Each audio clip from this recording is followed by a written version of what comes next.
எல்லாருக்கும் வணக்கம். நம்ம அழகே அழகு சீரியலில் நம்ம அழகுமதியும் சுரேஷும் கணவன் மனைவியாக கண்டிப்பாக வாழ ஆரம்பிக்க போகிறதே இல்லை. ஆனால் நண்பர்களாக வாழ ஆரம்பிக்கலாமே, இந்த மாதிரி நடந்தால் நல்லாயிருக்கும்னு நினைக்கிறவங்க இந்த வீடியோக்கு ஒரு லைக் போட்டுக்கோங்க. ஸோ பார்த்தீங்கன்னா நம்ம சுரேஷ் நம்ம 2 பேரும் சேர்ந்து வாழ்க்கையை ஆரம்பிக்கலாமா அப்படின்னு கேட்டால், என் வாழ்க்கையை நான் வாழ்ந்துக்கிட்டு தான் இருக்கேன், உங்கள் வாழ்க்கையை நீங்கள் வாழ்ந்துக்கிட்டு இருக்கீங்க, இதில் என்ன புதுசாக ஆரம்பிக்கிறதுக்கு என்ன இருக்குது அப்படின்னு நம்ம அழகுமதி சுரேஷை பார்த்து டென்ஷனோடு கேட்க, நம்ம வாழ்க்கையை ஆரம்பிக்கலான்னு சொல்கிறேன், கொஞ்சம் எழுந்துரு அப்படின்னு சொல்லி இந்த சுரேஷ் நம்ம அழகுமதி எந்திரிச்சோடனே கையை பிடிக்க போக, நம்ம அழகுமதி என்ன பண்ணுறீங்க அப்படின்னு அந்த கையை தட்டி விட போகிறாங்க. நீ வா அழகுமதி அப்படின்னு சொல்லி இந்த சுரேஷ் தங்கராஜ் சொன்னபடியே நம்ம அழகுமதியை கட்டி பிடிக்க போக, நம்ம அழகுமதி என்ன பண்ணுறோன்னு தெரியாமல் சுரேஷை ஒரு பக்கமாக தள்ளிவிட, சுரேஷ் விழுந்த வேகத்தில் கட்டிலில் போய் இடித்து தலையில் அடிபட்டு அம்மா அப்படின்னு கத்துறாரு. இன்னொரு பக்கம் ரொமான்ஸ் பண்ணிக்கிட்டு இருக்க நம்ம தங்கராஜும் ரேவதியும் சுரேஷ் சத்த மாதிரி இருக்கே அப்படின்னு சொல்லி வேகமாக எஞ்சி வராங்க. சுரேஷ் கதவை திறடா அப்படின்னு சொல்லி உள்ளே வர தங்கராஜ், என்னடா கீழே விழுந்து கிடக்குற, இவ என்னை தள்ளி விட்டுட்டா மாமா. டேய், இந்த கட்டில் ரொம்ப ஸ்ட்ராங்கான கட்டிலாச்சேடா, இதில் விழுந்த தலை வலிக்குமே. ஆமாம் மாமா, தலை விண்ணுன்னு வலிக்குது அப்படின்னு சொல்ல, தங்கராஜ் சுரேஷை கூட்டிகிட்டு போய் என்னடா இப்படி சொதப்பி வச்சுருக்க அப்படின்னு சுரேஷை ஒரு திட்ட, மாமா ரொம்ப அசிங்கமாக இருக்கு மாமா அப்படின்னு சொல்லிட்டு சுரேஷ் செஞ்சு போயிடுறாரு. ஆனால் இன்னொரு பக்கம் ரேவதி கிட்ட தங்கராஜ் எதுக்கு தள்ளி விட்டாலாம் அப்படின்னு கேட்க, அவள் எதுக்கு தள்ளி விட்டான்லாம் எனக்கு தெரியாது, அவளை வேறு ரூமில் தூங்க சொல்லியிருக்கேன். என்னடி இதுக்கெல்லாம் போய் புருஷன் பொண்டாட்டியை தனியாக வேறு ரூமில் தூங்க வச்சுருக்கேன்னு சொல்கிற? ஆமாம், நேற்று நைட்டு அவங்க வீட்டில் பிரச்சனை, இன்றைக்கி காலையில் போலீஸ் ஸ்டேஷனில் பிரச்சனை, என்ன மாதிரி மனநிலையில் 2 பேரும் இருக்காங்கன்னு தெரியாமல் நீங்கள் பாட்டு 2 பேருக்கும் ஐடியா கொடுத்து அனுப்பிச்சிருக்கீங்க. அங்கே என்ன நடந்துச்சோ அதான் சுரேஷ் சொல்கிறானே அவள் கீழே தள்ளி விட்டுட்டான்னு அவள் சொல்லுவான். ஆனால் அங்கே உள்ளே என்ன நடந்துச்சுன்னு யாருக்கு தெரியும்? நான் வேண்மிக்கே தள்ளலை அப்படின்னு மதி சொல்கிறா. மோதலில் தாண்டி காதல் ஆரம்பிக்கும். அவங்களா அவங்க வாழ்க்கையை எப்போ வேணால் ஆரம்பிக்கட்டும், நீங்களாக எதுவும் ஐடியா கொடுத்து ஆரம்பித்து வைக்க வேண்டாம். ஏற்கனவே பிடிக்காமல் 2 பேருக்கும் கல்யாணம் பண்ணி வச்சுருக்க கூடாது, வச்சிட்டீங்க. இப்போ 2 பேரையும் சேர்த்து வைக்கிறேங்கிற பேரில் ஐடியா பண்ணாதீங்க, அவங்களா ஒன்று சேர்றப்ப சேரட்டும் அப்படின்னு நம்ம ரேவதி சொல்ல, இவ கூட பாயிண்ட்டாக பேச ஆரம்பிச்சிட்டா. ஆனாலும் இந்த தங்கராஜ் யார் சொல்லியும் கேட்க மாட்டான். நான் என்ன பண்ணுவேன்னு எனக்கு மட்டும்தான் தெரியும் அப்படின்னு தங்கராஜ் சொல்லிக்கிறாரு. சுரேஷ் பார்த்திங்கன்னா ஒரு ரூமில் தனியாக உட்காந்து, அம்மா வலிக்குதே, மாமா பேச்சை கேட்டுட்டு இந்த ராட்சசி பக்கத்தில் போய் நின்றுக்கிட்டு நம்ம ரொமான்ஸ் பண்ணியிருக்கவே கூடாது, எப்படி தள்ளி விட்டுட்டா தலையில், இந்த தலையோட நான் எப்படி ஸ்டேஷனில் போய் நிற்பேன், நாளைக்கு பேசாமல் லீவ் போட்டுற வேண்டியதுதான் அப்படின்னு சுரேஷ் ஒரு ரூமில் இருக்க, இன்னொரு பக்கம் பார்த்திங்கன்னா நம்ம அழகுமதி நம்ம தள்ளி விட்டுருக்கக்கூடாதோ, அவருக்கு ரொம்ப அடிபட்டுருச்சோ அப்படின்னு நம்ம அழகுமதி குற்ற உணர்ச்சியில் இருக்காங்க. போய் சுரேஷை பார்த்துட்டு வந்துடலாம், போய் ஒரு மன்னிப்பு கேட்கணும் அப்படின்னு சொல்லி நம்ம அழகுமதி சுரேஷ் இருக்க ரூம் கதவை தட்டுறாங்க. சுரேஷ் கமேன் அப்படின்னு சொல்கிறாங்க. இப்போ நம்ம அழகுமதி உள்ளே போகிறாங்க. அது நான் பிடிக்காமலாம் தட்டி விடலை, என் கையை பிடிச்சோன்னே அது பொண்ணுங்கிற எண்ணத்தில் டக்குன்னு தானாகவே என் கை தள்ளி விட்டுருச்சு, என்ன இருந்தாலும் தள்ளி விட்டது தப்பு தான், மன்னிச்சிருங்க அப்படின்னு நம்ம அழகுமதி சுரேஷ்கிட்ட சொல்ல, என்னது இந்த அழகுமதி சுரேஷ்கிட்ட மன்னிப்பு கேட்குறாளா அப்படின்னு மதிக்கிட்ட இந்த சுரேஷ் கேட்க, நான் ஏற்கனவே உங்கள் அம்மா அப்பாவை போலீஸ் ஸ்டேஷனுக்கு வரணும்னு வர வைக்கல அப்படின்னு மன்னிப்பு கேட்டேனே அப்படின்னு சொல்கிறாங்க. நீ என்கிட்ட மன்னிப்பு கேட்டியா? ஆமாம், நீங்கள் பெட்டில் உட்காந்துருக்கிறப்போ உங்கள் அம்மாவை நான் வேணுக்கே போலீஸ் ஸ்டேஷனுக்கு வர வைக்கணுங்கிற எண்ணமே இல்லை அப்படின்னு நான் உங்கள்கிட்ட மன்னிப்பு கேட்டேன் அப்படின்னு சொல்கிறாங்க மறுபடியும். சரி, நான் தான் வேறு ஏதோ ஒரு ஞாபகத்தில் அதை கவனிக்காமல் விட்டுட்டேன், நான் எதையும் மனசில் வச்சுக்கல, ஆனாலும் இப்போ இது ஓவர் தான், ரொம்ப வலிக்குது அப்படின்னு சொல்லி நம்ம சுரேஷ் தலையை தடவிக்கிட்டு இருக்க. ஆமாம், அங்கே கொஞ்சம் வீங்கின மாதிரி தெரியுது, இருங்க நான் உங்களுக்கு ஃபஸ்ட் எய்ட் பண்ணி விட்றேன் அப்படின்னு சொல்லி ஒரு பேண்டேட் எடுத்துகிட்டு வந்து தலையில் போட்டு விடுறாங்க. என்னை மன்னிச்சிருங்க, தெரியாமல் நடந்துருச்சா அப்படின்னு சொல்லி மறுபடியும் மதி சொல்ல, பரவாயில்ல அப்படின்னு நம்ம சுரேஷ் மதிக்கிட்ட சொல்கிறாங்க.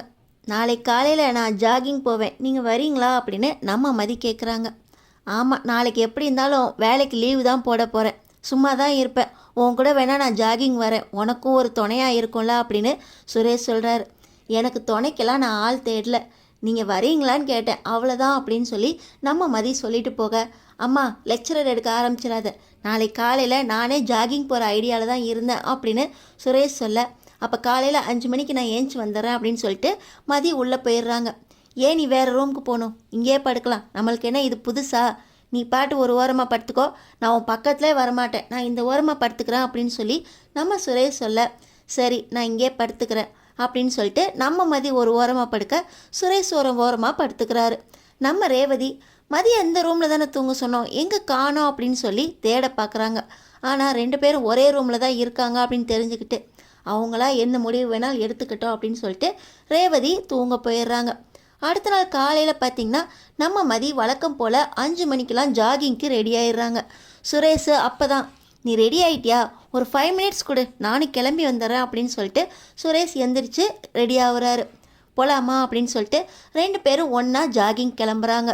காலையில் நம்ம மதியம் சுரேஷும் ஒன்றா ஜாகிங் கிளம்புறத பார்த்த உடனே தங்கராஜோட அம்மா, நமக்கு தான் பகல் நைட்டு எந்த காலமும் தூக்கம் வர மாட்டேங்குதுன்னு பார்த்தா இதுங்க தூக்கம் வர காலத்தில் எந்திரிச்சு திபுன்னு ஓடிக்கிட்டு இருக்குதுங்க அப்படின்னு இவங்க சலிச்சுக்கிறாங்க. 2 பேரும் இன்னைக்கு முதல் நாள் ரொம்ப அமைதியாக தான் ஜாகிங் போய்கிட்டு இருக்காங்க, ஒருத்தருக்கு ஒருத்தர் பேசலை. திடீர்னு பார்த்தீங்கன்னா சுரேஷுக்கு கீழே கால் தட்டவும் நம்ம அழகுமதி டக்குன்னு சுரேஷை பிடிக்க போக, அப்பா அப்படின்னு சொல்ல, என்னாச்சு அப்படின்னு இவங்க பதற, ஒன்றும் இல்லை கால் தட்டிடுச்சு அவ்வளோதான், நம்ம போகலாம் அப்படின்னு சொல்லி சுரேஷ் மதி 2 பேரும் முதல் முறையாக ஒன்றா ஜோடியாக ஜாகிங் போயிட்டு வீட்டுக்குள்ளே நுழையிறாங்க. தங்கராஜ் அங்கே உட்காந்து காஃபி குடிச்சிக்கிட்டு இருந்தவர் ஆன்னு வாயை பொழந்து பார்த்துக்கிட்டு இருக்காரு. என்ன நடக்க முடியாதெல்லாம் நடக்குது, இதெல்லாம் என் கண்ணுக்கு உண்மையாக தெரியுதா அப்படின்னு அவருக்கே ஒரே ஆச்சரியம். இப்போ நம்ம மதியும் சுரேஷும் ஒன்றா உள்ளே வந்து ஃப்ரெஷ்அப் ஆகிட்டு வரோமாமா அப்படின்னு சுரேஷ் சொல்லிட்டு உள்ளே போக, நம்ம மதி ஏற்கனவே உள்ளே போக 2 பேரும் ஒன்றா இது நடக்குதா அப்படின்னு அவருக்கும் ஆச்சரியம். ரேவதிக்கும் மனசுக்குள்ளே ஒரு சந்தோஷம் வந்துடுது. உடனே நம்ம அழகு மலருக்கு கால் பண்ணி, அண்ணி இந்த வீட்டில் என்னென்னமோ நடக்குது அண்ணி அப்படின்னு சொல்ல, என்ன மதி, நேற்று தான் அழகுமதி சுரேஷோட மண்டையை உடைச்சிருச்சு, மண்டையில் வீங்கி இருக்குன்னுலாம் சொன்னேன், இன்றைக்கி மறுபடியும் என்ன நடக்கக்கூடாதுலாம் நடக்குது.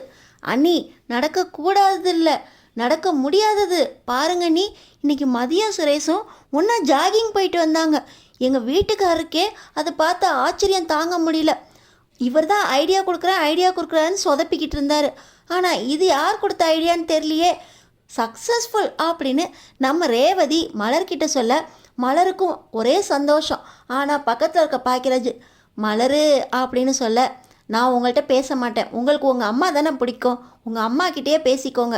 நீ என்ன ரேவதி கிட்ட பேசிக்கிட்டு இருந்த, அதை எதுக்கு நான் உங்கள்கிட்ட சொல்லணும், போங்க உங்கள் அம்மா கூடயே பேசி என்னென்ன கதை பேசணும்னு நினைக்கிறீங்களோ அதை அவங்கள்ட்டே பேசிக்கோங்க அப்படின்னு மலரும் நம்ம பாக்கியராஜும் அவங்களுக்குள்ளே செல்ல சண்டை போட்டுக்கிறாங்க. இப்போ பார்த்திங்கன்னா நம்ம மதியும் சுரேஷும் ஒன்றா ஃப்ரெஷ்அப் ஆகிட்டு வெளியே வராங்க. டேய் சுரேஷு, மணி 9 ஆகுது, இன்னும் நீ டியூட்டிக்கு கிளம்பலையா? மாமா அது வந்து தலையில் வீங்கி இருக்கு, இப்படியே போனால் அங்கே எல்லோரும் கேட்பாங்க, அது சொல்ல முடியாது மாமா, ஒரு 2 நாள் லீவ் போட்டுக்கிறேன் மாமா, உங்கள் வீட்டில் தானே இருக்கேன், நான் கொஞ்சம் ரெஸ்ட் எடுத்த மாதிரியும் இருக்கும், லீவெல்லாம் சொல்லிட்டேன் மாமா அப்படின்னு சுரேஷ் சொல்லிக்கிட்டு இருக்கும்போதே நம்ம அழகுமதிக்கு கொஞ்சம் குற்ற உணர்ச்சியாக இருக்குது. என்னால் தான் உங்களுக்கு டியூட்டிக்கு போக முடியாமல் போயிடுச்சா அப்படின்னு சுரேஷ் கேட்க, அதெல்லாம் ஒன்றும் இல்லை, உன்னால் ஒரு 2 நாள் ரெஸ்ட்டு கிடைச்ச மாதிரி இருக்கும், அங்கே இருந்தாலும் எப்படி இருந்தாலும் லீவ் எடுக்க விட மாட்டாங்க அப்பாவும் அம்மாவும், இங்கே மாமா வீட்டில் தானே இருக்கோம், நான் சந்தோஷமாக இருந்துக்குவேன் அப்படின்னு சொல்லி சுரேஷ் மதிக்கிட்ட பேச, நம்ம தங்கராஜுக்கு தான், நீங்கள் 2 பேரும் இந்த மாதிரிலாம் கூட பேசிக்குவீங்களா அப்படின்னு வாயை பொழந்து பார்த்துக்கிட்டு இருக்காரு. இப்போ நம்ம ரேவதி, டேய் சுரேஷ், உனக்கு காஃபி எடுத்துகிட்டு வரவா டீ எடுத்துகிட்டு வரவா அப்படின்னு கேட்க, டீ எடுத்துகிட்டு வாங்கக்கா அப்படின்னு சொல்லி சுரேஷ் பேசிக்கிட்டே இருக்க, இப்போ மதி தான் டீயை கொடுக்குறாங்க. பேசிக்கிட்டே இருந்தவர் டீயை வாங்கிட்டு பார்க்க, மதி கொடுக்கறது தெரியாமல் டீயை வாங்கி குடிச்சிக்கிட்டு இருக்காரு. நம்ம மதி பக்கத்தில் உட்காந்து அவங்க டீயை குடிச்சிக்கிட்டு இருக்க, இப்போ சுரேஷ் டீயை குடிச்சிட்டு அந்த கிளாஸை கொண்டு போய் தங்கராஜ் முன்னாடி வைக்க போகிறாரு. இப்போ நம்ம அழகுமதி சுரேஷை பார்த்துக்கிட்டே இருக்க, ஐயோ இவ வேற பார்க்குறாளே அப்படின்னு சொல்லிட்டு இப்போ சுரேஷ் என்ன பண்ணுறாரு, அந்த டீ கிளாஸ் எடுத்துகிட்டு போய், அக்கா இந்தாக்கா அப்படின்னு சொல்லி கிச்சனில் ரேவதி கிட்ட கொடுக்க, என்னடா சுரேஷ், இங்கேருந்தே உங்கள் அக்காவை கூப்பிட வேண்டியதானே, இதுக்காக நீ எந்திரிச்சு போகணுமா அப்படின்னு தங்கராஜ் சொல்கிறாரு. பக்கத்தில் இருக்க நம்ம மதி தங்கராஜோட கிளாஸையும் எடுத்துகிட்டு போய் உள்ள ரேவதி அக்காட்ட கொடுக்க, இல்லை மதி எப்போவும் நான் வாங்கிட்டு வந்துடுவேன், இன்றைக்கி கிச்சனில் கொஞ்சம் வேலை இருந்துச்சு அப்படின்னு நம்ம ரேவதி சொல்ல, அதெல்லாம் பரவாயில்லை, காலையிலே உங்களுக்கு ஹெல்ப் பண்ணலான்னு நினச்சேன், ஆனால் கொஞ்சம் ஜாகிங் போகிற வேலை இருந்ததுனால முடியல, இன்றைக்கி எனக்கு லீவு தான், செமஸ்டர் லீவ் இன்னும் ஒரு வாரம் இருக்குது, நான் உன் கூடவே இருந்து எல்லா வேலையும் பார்த்துக்கிறேன் அப்படின்னு சொல்லி நம்ம மதி நம்ம ரேவதிக்கு ஹெல்ப் பண்ணிக்கிட்டு இருக்காங்க. இந்த நேரத்தில் தான் அறிவுமதி நம்ம மதிக்கு ஃபோன் பண்ணுறாங்க. ஆனால் ஃபோன் வந்து நம்ம தங்கராஜ் பக்கத்துலேயே இருந்திருக்கு. நம்ம மதி வச்சுட்டு கிச்சனுக்கு போயிருக்காங்க. இப்போ ஃபோன் அடித்த உடனே நம்ம சுரேஷ் தான் மதி மதி அப்படின்னு கூப்பிட்றாங்க. ஆனால் கிச்சனில் இருக்க மதிக்கு கேட்காதனால, டேய் ஃபோனில் யாருன்னு பாருடா அப்படின்னு தங்கராஜ் சுரேஷ் கிட்ட சொல்ல, சுரேஷ் ஃபோன் எடுத்து பார்த்தா மதின்னு போட்டிருக்கு. என்ன மதி இங்கே தானே இருக்கா, மதின்னு ஃபோன் போட்டு கால் வருது அப்படின்னு சுரேஷ் அந்த ஃபோனை அட்டன் பண்ணி காதில் வைக்க, ஹாப்பி பர்த்டே அக்கா அப்படின்னு அறிவுமதி சொல்கிறாங்க. பர்த்டேயா, அழகுமதிக்கு பர்த்டேயா அப்படின்னு இப்போ சுரேஷ் யோசிச்சுக்கிட்டு இருக்கும்போதே, யாருடா அப்படின்னு தங்கராஜ் கேட்க, இருங்க மாமா அப்படின்னு சொல்லிட்டு, ஃபோன் என்கிட்ட இருக்குது, நான் உங்கள் அக்கா கிட்ட சொல்கிறேன், அப்புறமா ஃபோன் பேசிக்கோ அப்படின்னு சுரேஷ் பதில் சொல்லிட்டு ஃபோனை கட் பண்ணிடுறாரு. இப்போ தங்கராஜ் கிட்ட, மாமா இன்னைக்கு அவளுக்கு பர்த்டேயா, அவள் தங்கச்சி தான் ஃபோன் பண்ணி விஷ் பண்ணா அப்படின்னு இப்போ சுரேஷ் சொல்ல, சுரேஷு மதியை கவுக்கிறதுக்கு உனக்கு இன்னொரு ஐடியா நான் சொல்கிறேன்டா, அவள் பிறந்த நாளா இன்னைக்கு, அவளை நீ கவுத்துடலாண்டா அப்படின்னு தங்கராஜ் சொல்ல, மாமா ஏற்கனவே கொடுத்த ஐடியாவில் நான் கவுந்து போய் தான் பாருங்கள், வேலைக்கு 2 நாள் லீவு போட்டிருக்கேன், இதுக்கு மேலே அவளை கவுக்கிறதுக்கு எந்த ஐடியாவும் வேண்டாமாம்மா, அவளுக்கு பிறந்த நாள், அவளுக்கு சர்ப்ரைஸ் பண்ணணும், அவ்வளோதானே மாமா, வேற பார்த்துக்கலாமாம்மா அப்படின்னு சொல்லிட்டு சுரேஷ், அக்கா நான் வெளியே போயிட்டு வரேன் அப்படின்னு கிளம்ப, டேய் சாப்பிட்டு போடா, வந்து சாப்பிட்டுக்கிறேன்க்கா அப்படின்னு சொல்லிட்டு சுரேஷ் கிளம்பி போயிடுறாரு. பார்த்திங்கன்னா சுரேஷ் வீட்டுக்குள்ளே வரும்போது ஒரு பாக்ஸோடையும் கிஃப்ட் பாக்ஸையும் கொண்டு வராரு. நம்ம அழகுமதி என்னான்னு பார்த்துக்கிட்டு இருக்கும்போதே, என்னடா இதெல்லாம் அப்படின்னு ரேவதி கேட்க, அது வந்து அக்கா டேபிள் எடுத்துகிட்டு வரேன் அப்படின்னு சொல்லி டேபிள் எடுத்துகிட்டு வந்து அந்த டேபிளில் கேக் பாக்ஸை பிரிக்கிறாரு. நம்ம அழகுமதிக்கு சர்ப்ரைஸ் தாங்க முடியல. என்ன இதெல்லாம் அப்படின்னு நம்ம மதியும் பார்த்துக்கிட்டு இருக்கும்போது, ஹாப்பி பர்த்டே அழகுமதி அப்படின்னு சொல்லி பிளாஸ்ட் பண்ணுறாரு. இதை பார்த்தோடனே நம்ம அழகுமதிக்கு சர்ப்ரைஸ் தாங்க முடியல.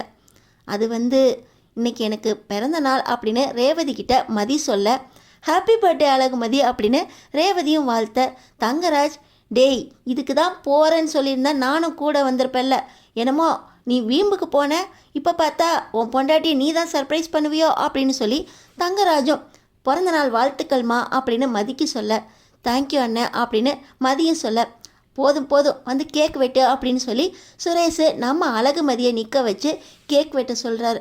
நம்ம அழகுமதிக்கு சுரேஷ் மேலே ஒரு நல்ல அபிப்பிராயம் வந்துருச்சு.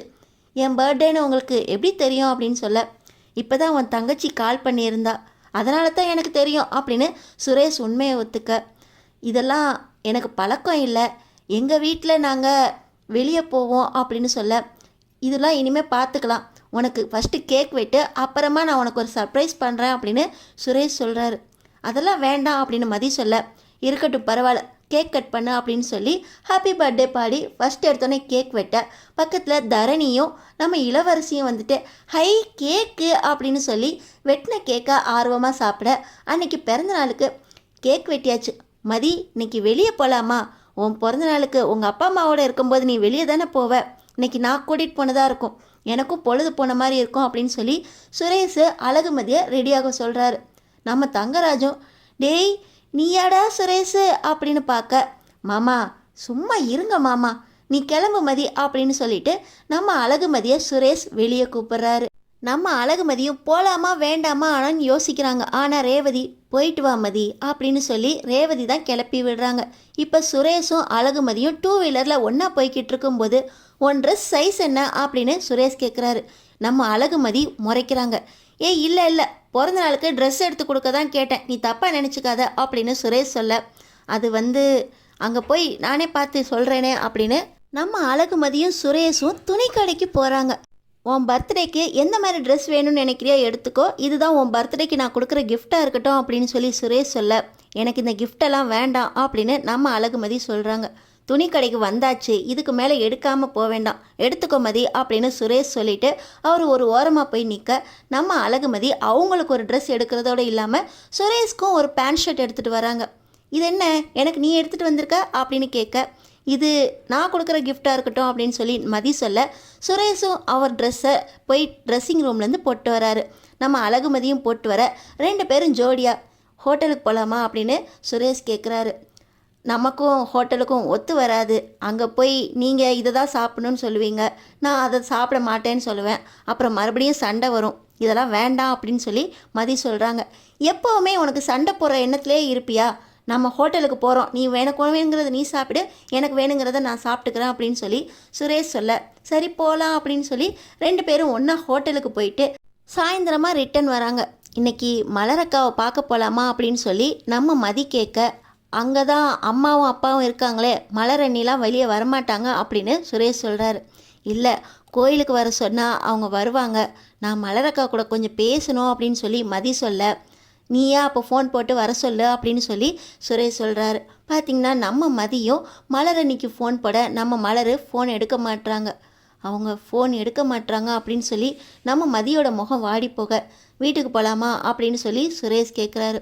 வீட்டுக்கு போனால் பிரச்சனை வரும், உங்கள் அம்மாவும் அப்பாவும் என்னை வீட்டுக்குள்ளே சேர்க்க மாட்டாங்க அப்படின்னு சொல்லி மதி சொல்ல, அதெல்லாம் நம்ம 2 பேரும் ஒன்றா போனால் ஒன்றும் சொல்ல மாட்டாங்க அப்படின்னு சொல்லி நம்ம சுரேஷ் மதியை அவங்க வீட்டுக்கு கூட்டிகிட்டு போகிறதுக்கு ஒன்றா ஒரே வண்டியில் ஏற, ராஜலக்ஷ்மியும் ராகவனும் நம்ம மதியை வீட்டுக்குள்ளே மறுபடியும் சேர்த்துக்குவாங்களாம். இந்த மாதிரி மருமக வீட்டுக்கு வேண்டவே வேண்டாம் அப்படின்னு முடிவில் இருக்கிற ராஜலக்ஷ்மியும் ராகவனும் சுரேஷோட அழகுமதி ஒன்றா சேர்ந்து இப்போ வீட்டுக்குள்ளே வந்தால் ஏற்றுக்க முடியுமா?